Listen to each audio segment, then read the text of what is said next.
Welcome to Ringwood Library's Simple STEM series video number 4. Today we are going to make models of molecules with candy. So if you've got any of this at home, you can do this. Jelly beans, marshmallows, gummy bears really work well. You can use raisins, and you'll need some toothpicks. All right, so we've talked a lot in this series about carbon dioxide. So let's take a look at what carbon dioxide looks like at the atomic level. So we are going to represent each type of atom with one type of candy. So if I'm using an oxygen, I can use a marshmallow, but I can't use a marshmallow then for carbon. So I can use a jelly bean for carbon. Okay, and then my toothpicks are going to represent the bonds between the atoms. So atoms bond together to make bigger molecules. All right, so let's take a look at carbon dioxide since we've been talking about that. We have one carbon in the middle, that's a red jelly bean, and then 2 oxygens. And the oxygens are connected to the carbon by a double bond, so there are 2 toothpicks between each of those. Okay, a simpler model to make is water. All right, water, the chemical formula for water is H2O. So we have 2 hydrogens for H and 1 oxygen. Okay, so that's H2O, simple molecule. The gas that we breathe in is oxygen, but it is actually O2. So we have 2 oxygens and they are bonded together by a double bond. This next molecule is an interesting molecule. It's O3, and that's ozone. Ozone is in the upper part of our atmosphere and it protects us from harmful UV rays from the sun. So we have 3 oxygens, and each oxygen, or the pairs of oxygens, are connected by double bonds. This next molecule is a gas. It is methane, and its formula is CH4. So there's 1 carbon, C, and 4 hydrogens.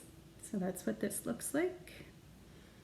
So 1 carbon in the middle, and then 4 hydrogens, all trying to go around the carbon at even spacing. Okay, that's the way they bond. All right, I'm going to show you some more complex molecules. In these molecules, we're not representing atoms with the candy. We're actually representing smaller molecules that bind together into even bigger, larger molecules. So we're going to look at nucleic acids. There are 2 types, DNA and RNA. DNA is what makes up our genetic code, tells us what color our eyes are going to be, what color hair, if we're going to be susceptible to certain kinds of diseases. So DNA is looks like this. It's a double helix, which means it's a spiral shape. Okay.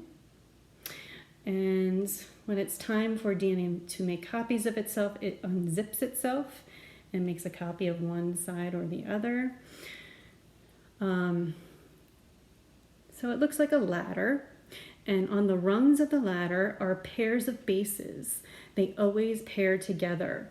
So in my model, I will always have a yellow and an orange together, and a green and a black together. I can never have orange with green or green with yellow, because that's not how the chemicals come together, the molecules come together. These are purines and pyrimidines, and they pair up adenine and thymine and guanine and cytosine, but they can be in any order along the rungs of the DNA. So that is your DNA molecule. So if you happen to have licorice sticks, or maybe even gummy worms, you can use those as the backbone or the side rungs of the ladder. The other nucleic acid is RNA, which is a single strand, and it basically has the same bases, except for thymine. It doesn't have thymine, it has uracil, so there's one that's different. They don't pair up, it's just one single strand. These two types of molecules are what viruses are made up of. They're basically DNA or RNA wrapped up in protein. And the virus that is causing the current COVID outbreak is a strand of RNA. All right, so please look at the resources we provide to explore this more at home and have fun making molecules. See you next time.